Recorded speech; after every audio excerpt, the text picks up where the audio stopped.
Yoya kabajamoo maatii keebii react bagana gadan gara keebii react tiruftan injenna harras sirba haaraa sirba leencoo gammachuu qabannee sinii dhufne irra walaabuu jedha isa dura garuu baga gara keebii react nagaadhaan dhuftan siniin jecha warroonni keebii react dhaaf haaraa taatan subscribe gochuudhaan na cinaa dhaabbadhaan siniin jedha YouTubein kiyyas haaraa gatii ta'eef subscribe gochuudhaan na cinaa dhaabbadhaan jedha kallattumaan gara react keenya irratti ceena jechuudha isa dura garuu asitti har'a torbee darbe kana keessa sirbi bareenni wayii tokko gadhiifameera sirba caaltuu naannessoo fi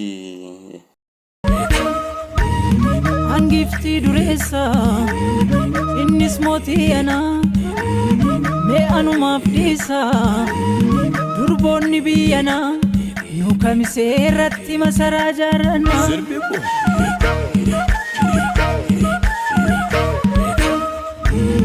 eegduu safuuma sanyii warqituudha asirratti ayyaana ati sayyaantuudha jaalala dalagnaa natti rumsin fuudha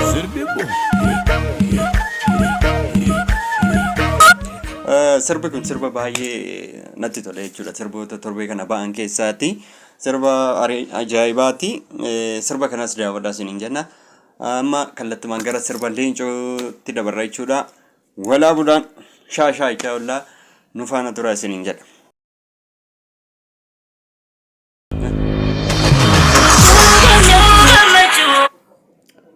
Walaabuu dirree ishee kurseen walaabuu jechuun bakka Oromoo jalqaba ka'umsi jalqabaatiif haa jedhama jechuudha. Walaabuu jedhamee ilaalla jechuudha sirba isaa guutuusaa keessa seennee viidiyoo isaa walaloo isaa maal waliin react goona jechuudha.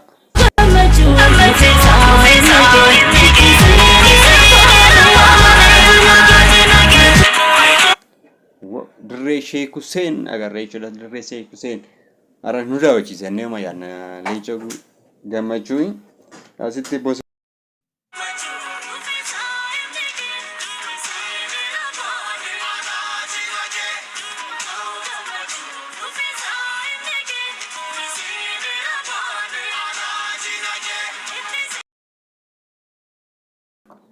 leencoo gammachuu dhufeesaa himni kee jettee maaliif maqaa isaa sirbuun akka barbaachise hin beeku achitti dubaroota wal ga'anii jiran kanatu leencoo gammachuu dhufee jedhanii ishee jaalallee ishee sanitti himaa jiru fakkaata akkasuma natti ta'u.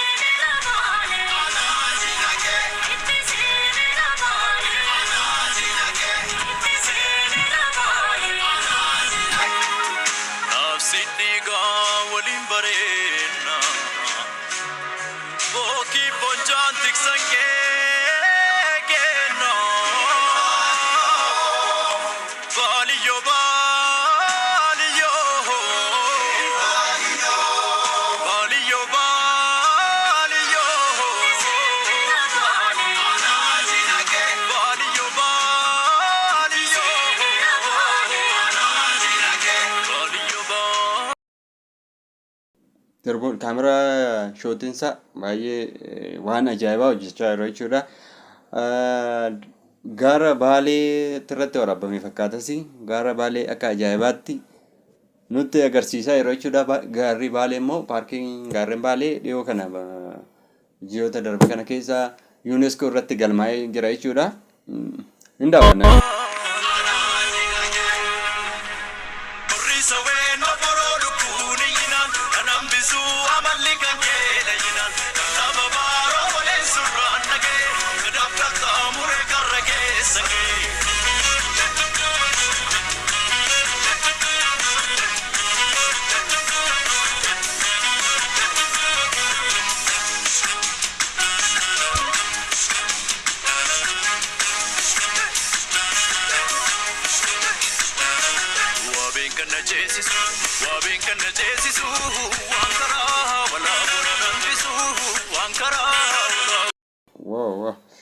Waabee ce'aadha jechuudha. Waabeen kan na ceesisu waan karaa walaabuu na nambisu jedha.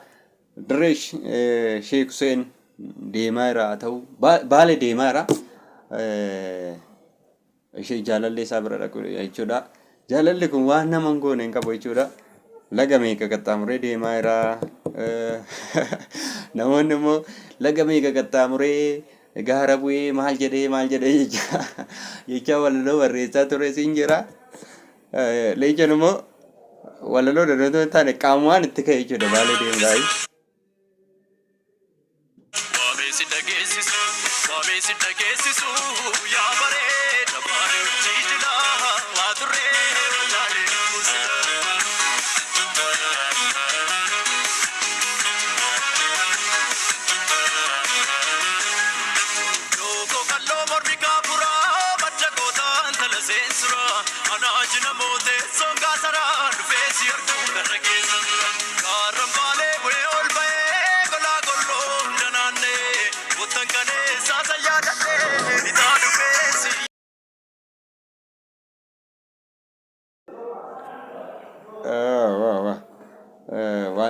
Sirba baay'ee namatti toludha jechuudha. Lixarraa ka'ee ni baalee dhufee si yaafadhee jedha. Karaa kana hunda deemee eessatti argee akka ishii jaallatte garuu hin beekani. Lixarraa ka'eetu baalee deemaa jira jechuudha. Nuun immoo paarkii gaarreen baalee nu daawwachiisaa jira jechuudha. Mana keenya teenye baalee nu daawwachiisaa jira. Warri immoo isinitti tolu deemati. Baalee daawwadhaa isin hin jenna.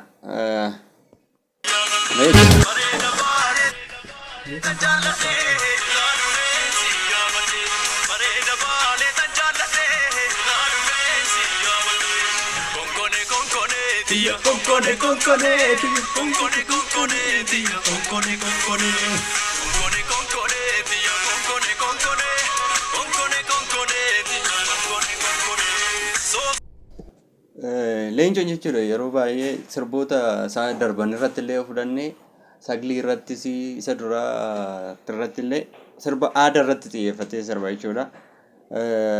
Sirbi kunillee amma tokko gara ammayyaattis deemuu kajeela. Garuu sirba aadaa sirbuudhaan baay'ee beekama jechuudha Leencoon. Isa immoo sagaleen isaatis baay'ee namatti tola. Mucaanis immoo qashtii wayiiti bahe. Na sirba baay'ee bareedaa nu daawwachiisaa jira. Meeshaa fuunee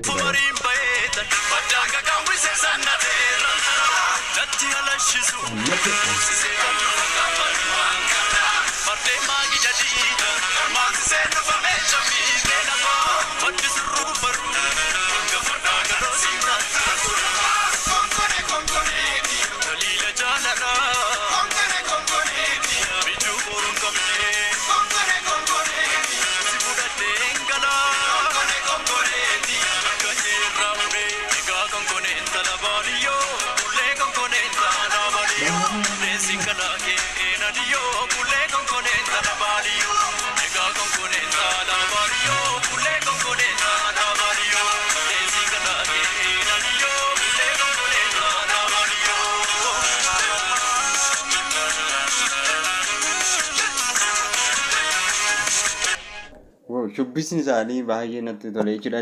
Kiliipicha ilaalaa jira baay'ee isaa walaloo isaati irratti. Sirbaanan dagadhe sirba walaloo isaa wanti jechuun kiliippi isaa baay'ee bareedaadha.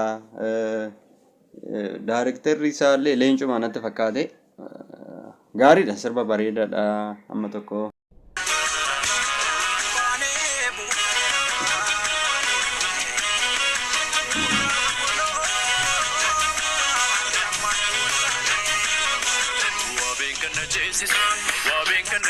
Asitti garuu uleen inni qabate kuni maal agarsiisa laata?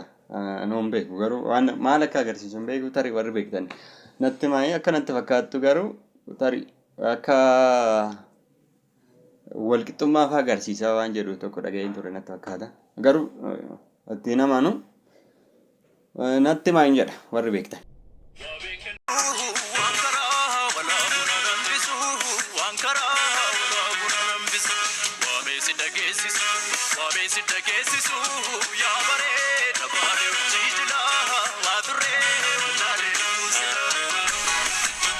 Baale jaleessu reesheesse.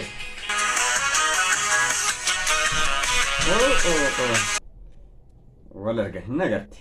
Wal arganii maal gochuudha akka deeman hin beekne. ijaan garuu akkasitti gaafa madditti wallalaa ijimmoo gaafa walirra dhufu miirri namatti dhaga'amu tokko waan addaati. Ilaali.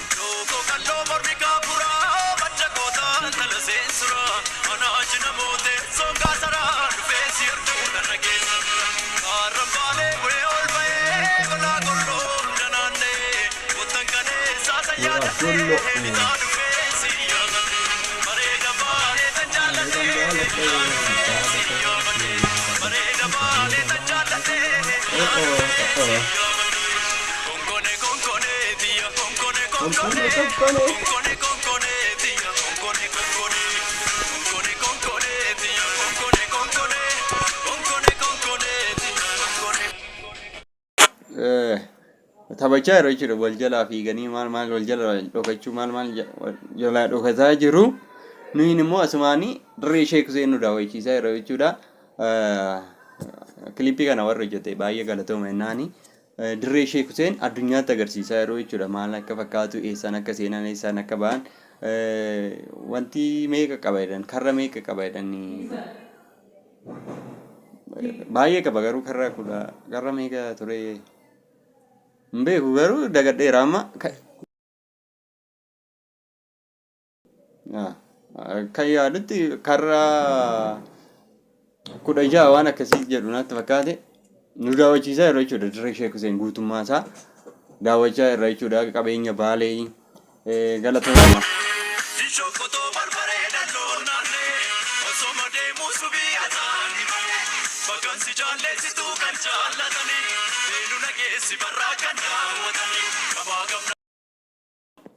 Barraaqaan daawwatanii barraaqa kun sirba kiyyaallee barraaqa jedhee hin baasee hin qaba. Barraaqni kun iddoo wanti isis waan jedhu tokko dhaga'een ture. Adda bilisummaa Oromoo gaafa Keeniyaadhaas galu iddoo itti qubatee faada jedhanii saniin ala immoo barraaqni iddoo ta'e wayii na fakkaata garuu koomantiit.